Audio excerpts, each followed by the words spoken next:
Hail, you cool cats and kittens. How you doing today?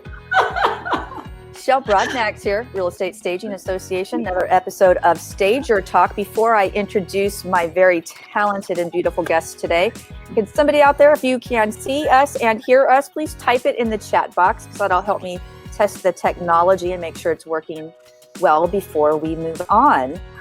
So anybody can do it. You don't have to be shy. And then go ahead and put where you're from. That would be fantastic. I know there's a little bit of delay on this. And Felicia says she can see us and hear us. So thank you for taking time today to join us for another episode of Stage Your Talk. So I want to introduce two very talented women. First, Natalie Lorenz. You are from Washington. That's right. And can you tell everybody the title of your topic at RESACON? Oh, yes, I can. I will tell everybody. I've got it open right here. If you want. Work smarter, not harder. How to streamline your operation and master your staging logistics is what Natalie's topic is going to be. I'm sorry, I didn't mean to catch you off guard. So, I'm not talking about logistics, but what is the title again? There you go. So tell us a little bit, for those of everybody that's just joining us and may have not been able to read your profile on the website, just tell us a little bit about exactly what that's going to cover. So we're going to talk about mastering your logistics as you grow in your staging business. It's one thing when you start out by yourself and you do things by yourself, but when you start getting bigger and busier, you start bringing on team members, and with that comes a little bit of a logistics nightmare. So we work every single day. A little bit. Just so sweet. She's like, I don't want to scare anybody. It's a teeny bit, a little bit right there. Just get right over it. It's not like your entire life goes up. No. Yeah. It's a beast. Not gonna lie, it's a beast. But we work every single day to tame that beast and make our lives easier and less stress-free. So we've come up with some great ways of how we deal with logistics in our day-to-day running of our business. And we just really want to share it with people. One, how to load a box truck, how to load your van. Is just using one vehicle good enough, or should you use two in certain circumstances? How to do a single family home. We're going to talk about how to do a high-rise condo and get in and out in an hour and a half. So that's the kind of why you should use a inventory system and how that helps in your logistics, how important that is. And then also basic warehouse strategies on how to, we believe our warehouses, not everyone has the ability to be in a 30,000 square foot warehouse. So some of us we're in a 7,500 square foot warehouse, but even so, it's a living, breathing entity, and our needs are always changing. So we're going to talk about some fundamental rules of setting up your warehouse that allows you to expand and contract as your needs changes throughout the year and how busy you are. So we're going to talk about all of those things and try and help newbies and those that have been in business for a while but are struggling as they're growing in the logistics of their business. Yep. Awesome. This is going to be a really great topic. And like you said, anybody, if you're a newbie or mid-level, because you know what, the bottom line in every single aspect of our businesses, no matter what little pie you're talking about at any given time, you don't know what you don't know. Right. So if you are looking at expanding, in the logistics of it, you definitely are going to want to sit in on this session, because you're going to avoid a lot of mistakes. So anytime anybody's a pioneer like Natalie and Shauna are, they're going to get the mistakes first, they're going to iron them out, and then they're going to share it with everybody so you don't have to. Yes. So I really love that. So SLS, as I call you, Shauna Lynn Simon, yes. You're going to be talking about how to raise your prices and gain clients. This is one of my things. I know you and we vibe on this subject. People think I'm a complete sociopath when I tell them, listen, we're in a recession. We got gerbs going on. We got stuff happening. People are going to be dropping out. Raise your prices, and everybody thinks I'm a lunatic, but Shauna Lynn doesn't. So, tell us a little bit about your topic. Well, and to be honest, so the pandemic has altered a little bit some of the content of this discussion, because I do want to make sure that we are being sensitive and we are addressing it. I can tell you that when this pandemic first hit, and I know I was one of the loudest voices out there saying, do virtual consultations or remote consultations, whatever you want to call them. and I was screaming at everyone, like, let's get these things going. And I had a ton of people that said, well, should I discount these? And I said, why? Why are you discounting your consultations? Are you not providing the same value of service? I'm pretty sure you are. If anything, it's actually more valuable in the ways that we've found over the several months that we've been doing these now. I actually find that it's even more valuable, and we're getting absolute rave reviews about it. So what I want is for everyone to ensure that they are getting paid their worth. It's not just about raising prices. Let me be clear about this. You hear all the time, especially in the Facebook groups, and don't get me wrong, Facebook groups are fabulous for crowdsourcing some answers to things, but you have to figure out which ones make the most sense to apply to you. And I hear constantly in these groups, you need to raise your prices, you need to raise your prices, you need to raise your prices. Little hint, you might not need to raise your prices. So this is something that you need to decide whether or not it makes sense for you to raise your prices. And we'll go through how to determine, first of all, whether or not that's the case. But I can say in my experience in speaking with home stagers and working with home stagers, when people are falling out of love with their job, so if you feel like you're dreading going to work, it doesn't feel as fun as it used to, you feel overworked, chances are, it's profitability, honey. It's profitability. If you are not getting paid your worth, you're not going to enjoy what you're doing. It's that simple. I know we'd all love to say altruistically that I love my job so much, I do it even if I wasn't getting paid. But at the end of the day, we got bills to pay, real bills that don't want to be paid by our spirit of joy. So we need actual cold, hard cash coming in. So we want to make sure that I've dealt with so many stagers that they were ready to throw in the towel. And all it took was just making sure that they were priced where they felt comfortable being priced, and then ensure that we're attracting the people that are going to pay those prices. That's step 2 of this. So first we talk about the pricing, then we're going to talk about how to make sure that you're attracting the clients that are going to respect that pricing and appreciate that pricing. So I'm looking forward to, I always love talking about how to make people more money. I love it. I love it. And I think you're right. I mean, people always talk about pricing, how complicated it is. It's not complicated. Your cost plus whatever it is that you need to make it worth it to get out of bed that day. It's really simple. Exactly. So a lot of people get wrapped up in the formula. Like they want the formula. What do I times this by this many rooms and how many pieces? And it's like, it's too many words. Simplify it. I'm actually excited to listen in on your session, Shauna, because I was just having a conversation with Shane yesterday. Like we had our best month ever in June. Great, like, amazing, yeah. Welcome back. Thank you. We're not going to sustain it, right? Right. But at the same time, we had to do a little bit more work for just a little bit more money. And I was like, I've got to change this. And I feel like I'm in a rut of that pricing. Like we're good with that pricing up till now, but it's time to make that step. And so it's like, okay, how do I do this? I'm like really struggling with how do I go up to that next level and get paid the worth of the product that we're putting out, because our product that we put out does not match our pricing. It's a lot higher. So I'm really excited to hear about this. And one of the things of, why go to RESACON? Like we're in our 4th year of business, and yes, we were talking about logistics and mastering it, but we still learn every single time we come to RESACON, and there's always something that we're struggling with in our own businesses. So I'm super excited to hear about that. Well, thank you. And it's actually funny that you say that, because I was thinking the same thing when you were talking. I mean, I'm in my 12th year of business, actually my 13th year. I don't know. It's up there anyway.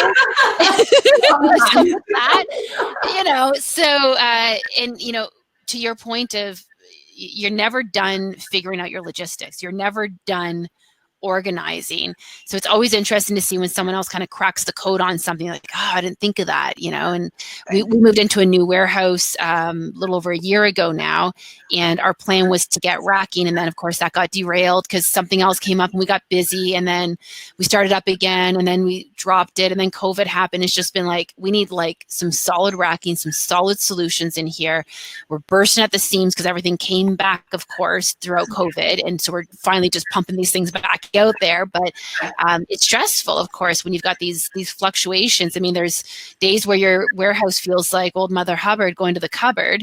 There's other days where it's literally bursting at the seams, and you don't know how you're going to fit one more throw pillow in it. So I'd love to hear what sort of tips you have for those fluctuations. It sounds like you've got some great ideas. So yeah. That's awesome. So now everybody's heard a little snippet from both presenters at RESACON. So if you have any questions for them, go ahead and type them in the chat box because we're happy to answer any questions that you may have. This is a 30-minute session for Stager Talk, so it's kind of real quick, getting to the point, getting your questions answered, and then getting on with our day because we just want a little snippet of education today. So well, yeah, and if you want the full scoop, you got to come to RESACON. You got the full scoop, you got to do the RESACON. Right. So that's it. One thing that I like what we're able to do, you know, we talk about COVID and man, germs are not fun. I'm just letting you know. I'm not a fan of the COVID virus. It has derailed this organization and our plans for an in-person event. Like it just wiped it out, as everybody knows. So the good news, at least there are some things that are positive about having to do a virtual event. One, no travel, no hotel stays, no Uber rides. A lot of people end up getting sick on the plane for whatever reason anyway. So good grief, right now you definitely don't want to do that. Right. But the other thing that we were able to do, because this is virtual, is that not only will you have a 1-hour session of the actual class where you're being taught something, immediately following, there's a 1-hour breakout session for questions and answers. So that is where you really get to dig in. So everything it is that you've learned, you will then be able to have some one-on-one time with each instructor and get every single question answered. So that is one thing that I really like about, if we had to do a virtual event, we chose to do it this way. So I think that's going to be very good. So I know a lot of times at RESACON, we have a 15, 20-minute window for Q&A, but not everybody can get their questions answered just in that short amount of time. And there's so much going on. So at least this time we have a little bit more time. Yeah. So Denise is asking, is anyone who is now staging using a COVID form or for a new consultation or with subs? Yeah, 100%. Yeah. Yeah, all of our subcontractors need to sign off on our safety protocols that they're going to abide by them. We have our employees sign off on safety protocols. If we're going into a home, the homeowner signs off on it, the real estate agent, anyone who we're coming in contact with, they got to sign off basically saying that they're healthy, essentially. I don't go anywhere. Like if I go to the gym, every single time I go to my gym, which is very privatized now, let's just say, but every time I go in there, I have to go through the same checklist and sign off on it every single time. So to me, that's not going to be changing anytime soon. Yeah. We have a COVID clause in our contract that we have the homeowner and the realtor sign off on. Yeah.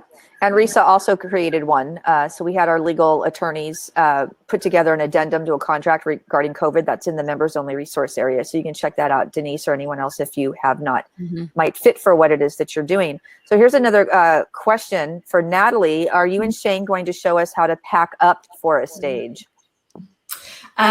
Smalls or which part? Felicia, can you clarify that?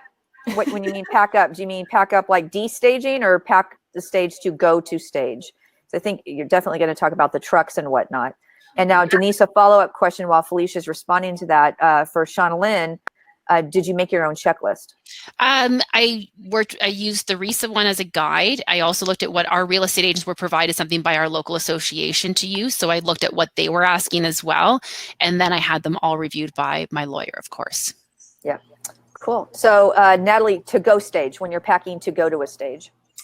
Yeah, we've got some pictures of how we pick the smalls, how it goes to a picking table, how it gets picked for each room, how it gets allocated to the room, how it gets packed in the truck according to the rooms. So yeah, we definitely go through from the smalls to picking the inventory, the furniture and everything, and how that all gets triple checked before it even goes in a van or a truck to save on time of going back or buying from Target or wherever else. We've all done that so many times. Time is money. Yeah. So yes, we're going to go through that whole process of picking right from the beginning, packing it and getting it into the van, and then even offloading it on site and minimizing the time of offload on site. Yeah, I love it. This industry I've been in since like day one. As this all was starting to create and people were starting to learn how to do this job as a career. And it is just it warms my heart to see the growth that everybody's made, because back in the day, I'm going to tell this story. So back in the day, when I had a staging business and I had a partner, we're not going to mention his name, it's my husband, and his method of packing the truck and destaging, very different than mine, to where his was, let's go in, rip up all the bedding and wad it up like this and throw it at the bottom of the truck. So after I fired him, I'm fast forward all these years later, I am so glad that people understand that I was correct. I was right. You have to have a system for this. We don't wad it up and just throw it on the floor. There's a rhyme to the reason, and it makes it so much easier. I mean, I know people, Kathy Nielsen, when she would stage, she put everything in bins. So she knew these certain bins, they went straight, this went to the master bedroom, this went to bedroom number 2, this went to the kitchen, and everything was already pre-packed and ready to go. So she had her design plan already and everything mapped out before she left, because when you got there, it made it so much easier. And then I've actually destaged with her, and similar systems, just very, very simplified, but they all work and they were all necessary. So I love that. Yeah, I have a funny story. When we were told that we were going to be shut down, we had to do 3 destages in a day, and there were big houses. And Shane went with the team, and they just literally grabbed everything and threw it in the warehouse. Well, fast forward 2 weeks later, we got the go-ahead to stage, and Shane and I were the only ones that went back to stage, and we brought our stuff back later on. But I'm going in and looking at my bedding, and I'm like, what is going on with this bedding? Why is it all crumpled up in the bag, which is supposed to be all neatly on hangers in a certain order, nicely done? And he's like, well, and I was getting mad with my staff. I'm like, this is not how we do it. This is going to take me another hour to steam this in the next stage. Like, no, we've got to change it. He goes, well, that was actually me. I'm sorry. We were just, and we were such a rush to get our stuff that I just crumpled it all up and just threw it in. And so, yeah, that's a guy thing. Just crumpled it all up. And it's crazy. I am really horribly impressed with spouses that can work together.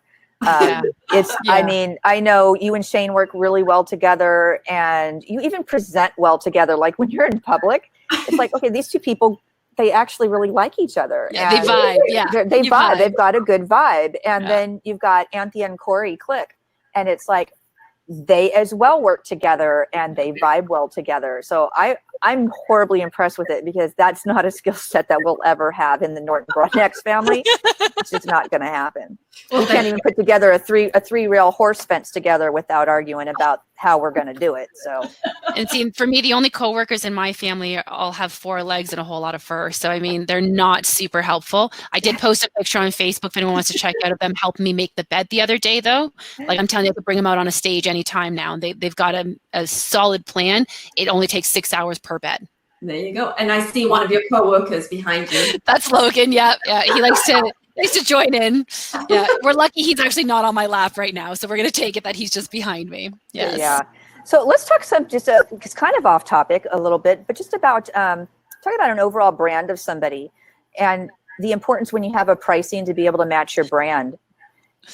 Don't you find that so many people that they're so off? I mean, when you look at a website or a product of anything, you kind of know, oh, that's like, I can walk into any store anywhere in the world. I will pick the most expensive thing out there. It's my radar. I know what it is, but I've got a beer can budget, so it's very different. But people tend to have a tendency not to match their brands with their website and their pricing. I actually just did a video on this just before this call. I was talking about logo design, was specifically what I was talking about, but I was talking about the branding aspect of things, because here's the thing. A lot of us created our brand, which means we created our logo, we created our website, we created that vision before we launched our business. We didn't have a clue what our brand was before we launched our business. So I always tell new home stagers that are just starting out before they've launched their business to take some reflection as to who they are, because your brand needs to be authentic to you, first and foremost, of course. But it takes working in the industry for a little while to kind of figure out exactly like which kind of clients do you like. Like obviously we all like the ones, are nice to us and pay us. But there's got to be we got to dive a little bit deeper than that, I think. You know, and I mean, there's nothing, I've always said, like, if your brand is that you are the budget stager, then own that brand and just make sure everything you do reflects that. But if you're calling yourself a luxury stager and it looks like you put bubble gum on your business cards to throw it all together, I mean, who's going to hire you for their luxury stage? So you have to know what your audience is. And I think that is so key. And pricing, of course, to your point earlier, Natalie, that you were saying, you know, you don't feel your pricing reflects the value that you're bringing. Imagine if your pricing did reflect the value, the level of client you would attract, ensuring that all, because it is about, it's not just about your pricing. Your pricing isn't the only thing that dictates your brand. It has to trickle down. So just, you know, like we were saying about how the warehouse is a living and breathing being, basically, and you're constantly fluid with it. So is your business plan and your marketing strategy and your marketing message. I mean, yes, there should be some consistency to it, but don't be afraid to change things that are not working. If your logo no longer represents you, change it. Number one complaint I get about rebranding, and Shell, I know you will back me on this one. People are like, oh, but it's so expensive to change my logo on everything. You will make that money back tenfold. Hand over fist. Yep. Seriously, if your brand matches you better, instead of trying to fit a square peg into a round hole, let's make sure that things actually fit properly. So yeah, I would even go a little step further than that. When you're first starting out, spend the money then. Get a professional graphic designer to do your logo. Don't do it cheap. Don't do it yourself. No, spend the $2,000 or whatever it is, because it's gonna last you that much longer. And I know that people are like, oh, I'm just starting, I don't have money. But no, that's part of your startup cost. You gotta do it. Yeah. I preach this all the time. And here's one thing that I know. You can either pay somebody up front to do it correct the first time, or you can pay them later to fix it. And that comes down to your graphic artist, your web designer, your photographer, your education, and your attorney, and your CPA.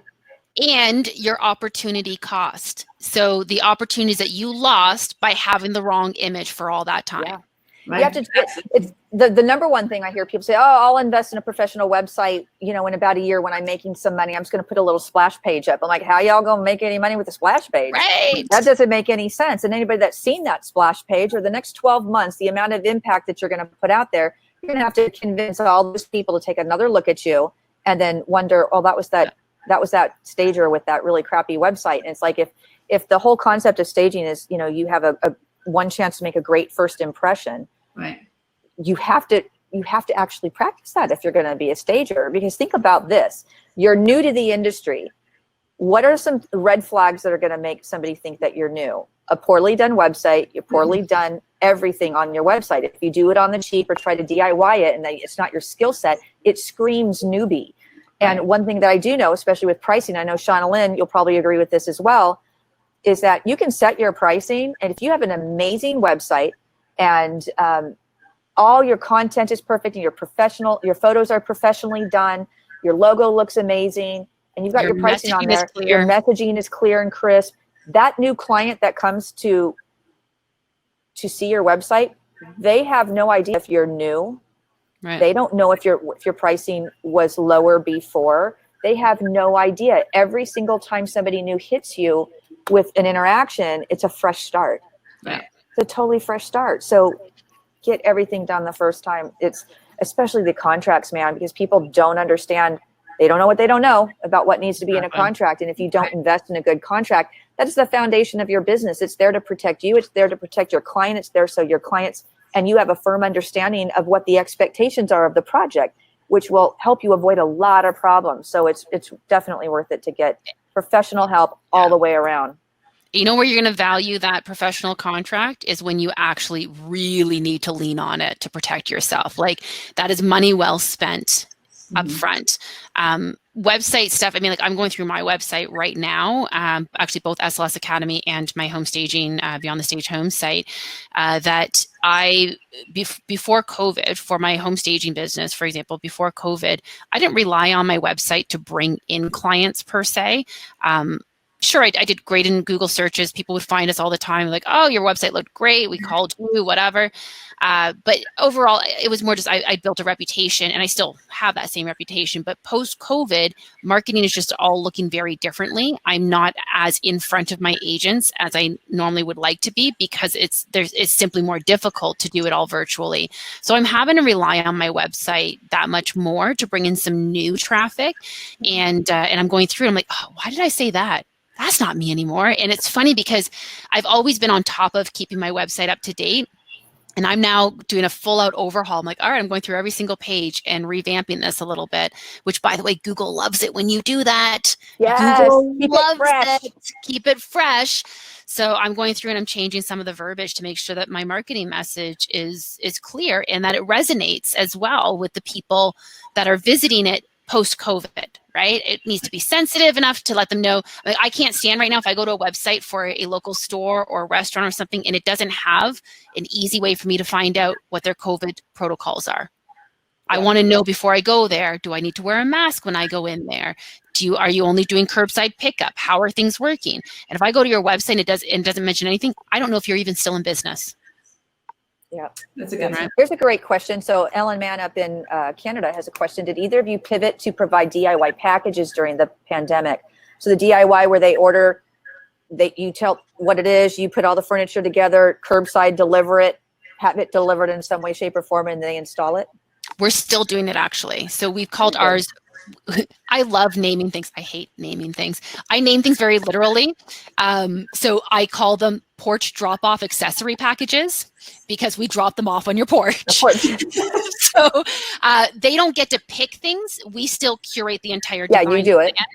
And then we provide them with photos of, like, here's what the centerpiece should look like. Here's, where everything's labeled, everything's sanitized. We're getting rave reviews about it. Honestly, it's been going super well. And so, to be honest, we're actually still offering that for owner-occupied homes. We are only staging vacants. We are technically allowed to stage an owner-occupied now. We are choosing not to for the time being until some things change. So, and tell everybody why stagers in Canada and Ontario are allowed to do things, Shauna Lynn. Just tell everybody. I don't know what you're talking about. Yeah, I don't think I did anything. Pisha. So one of the things through COVID is, as it got to the point when we tried to get involved with this situation with COVID, we'll just recap it real quick because Shauna Lynn did something really great on behalf of stagers through RESA, is that I contacted the different states. Every time any member that contacted said, find out what our state is going on, we would find out what's clarification, what you can and cannot do.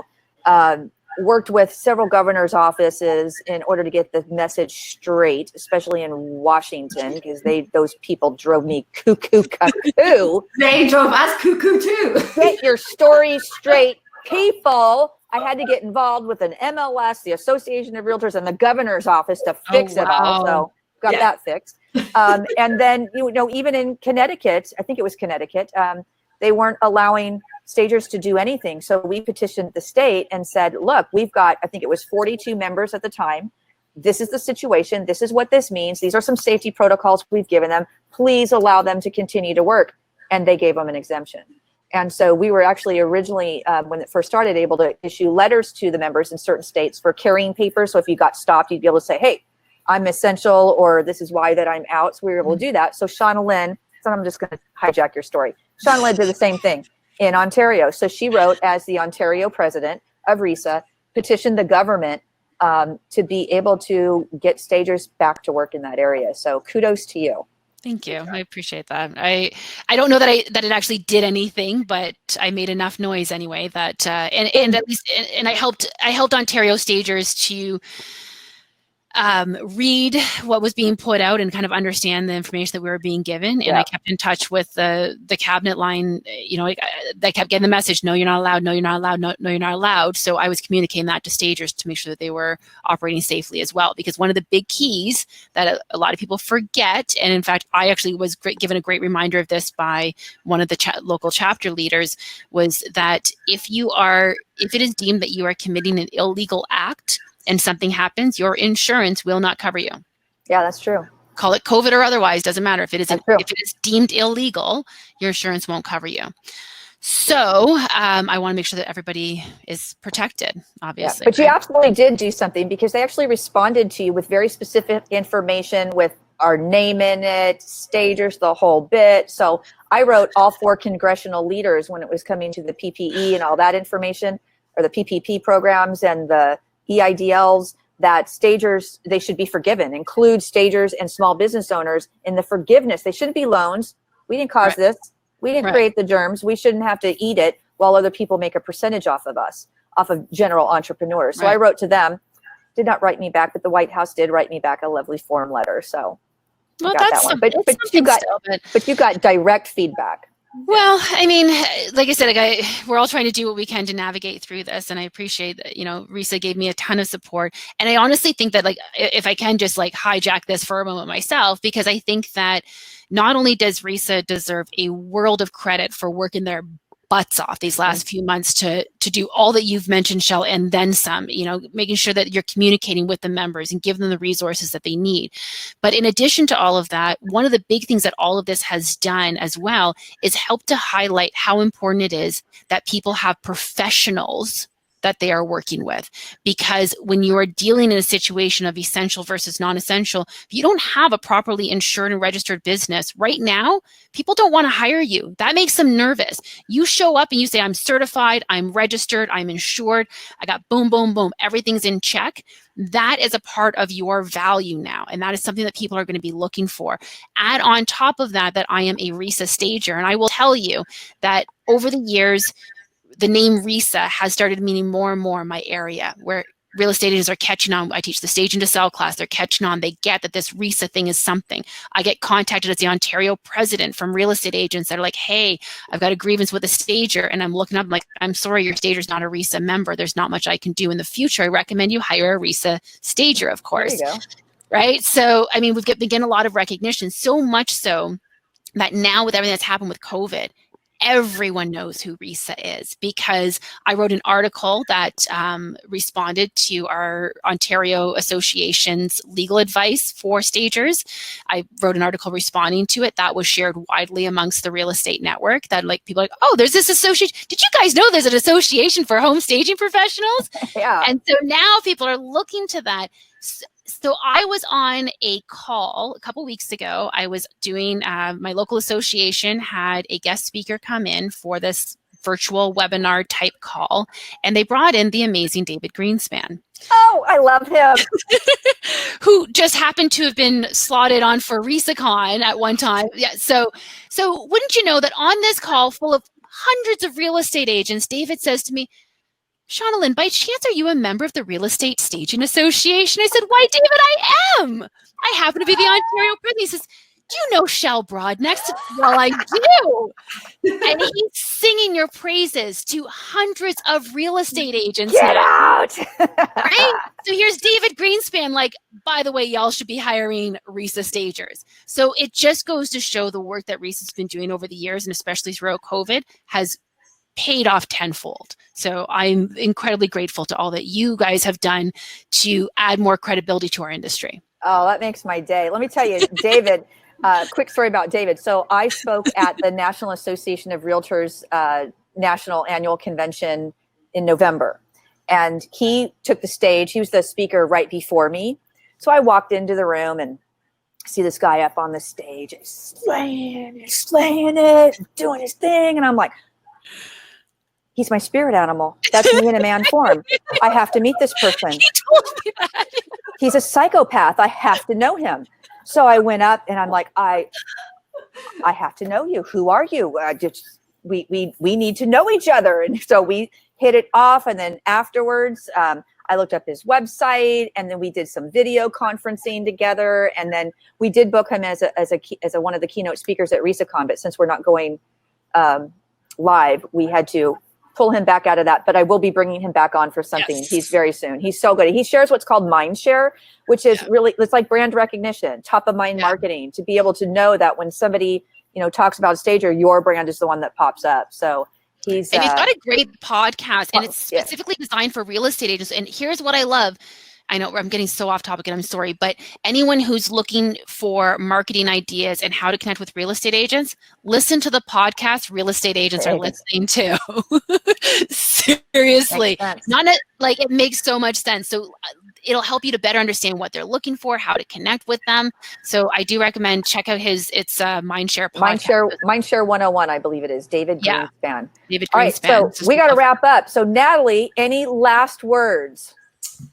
No, I'm just, I'm super excited to help out people that are struggling in their logistics. And hopefully what we bring to the table is you at least take a little bit of all of it or some of it that will help just make your life a whole lot easier, stress-free. And remember the fun in staging, because the logistical beast sometimes takes the fun out of it. So imagine when you have your logistics down, when you know what you're doing and it's a proven method every single time, then you're not worrying about that. That allows you to have more fun. Exactly. Agreed. More efficient you are.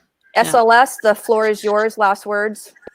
I can't wait. Honestly, I've got so much, as everyone could probably tell, I'm just like bursting with things that I want to share. And especially, like I said, I've got a bit of a COVID twist that I'm putting into my presentation. So I'm working on putting some final tweaks on that to make sure that we're addressing what's important to everyone. But I think that ultimately what I can say between now and then is start spending some time and just start reflecting on your brand a little bit, because I can tell you that in whatever sessions you attend, that's going to come in handy. Just having a good, solid understanding and recognition of who you are and what you stand for.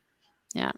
All right. So that's another episode of Stager Talk. So if you haven't signed up and you're interested or you want to learn more about it, go to 2020.resaconvention.com. You can learn more about Natalie and Shauna Lynn Simon and all the other amazing speakers that we have. It's so affordable. It is a fraction of the cost of a regular in-person RESACON ticket, and everything's done online. Plus, you're going to get last year's, if you're a RESA member and you do the VIP experience, which is everything, you're going to get all of last year's recordings as well. Nice. And this as well. And you're going to get to see them live, or you can see them in the vault. So it takes a few weeks to get through everything. Guess what? When you're sitting in bed at night and your husband's watching something that you are not interested in, you can be on your iPad with your headset, and you can be watching people like Natalie and Shauna Lynn.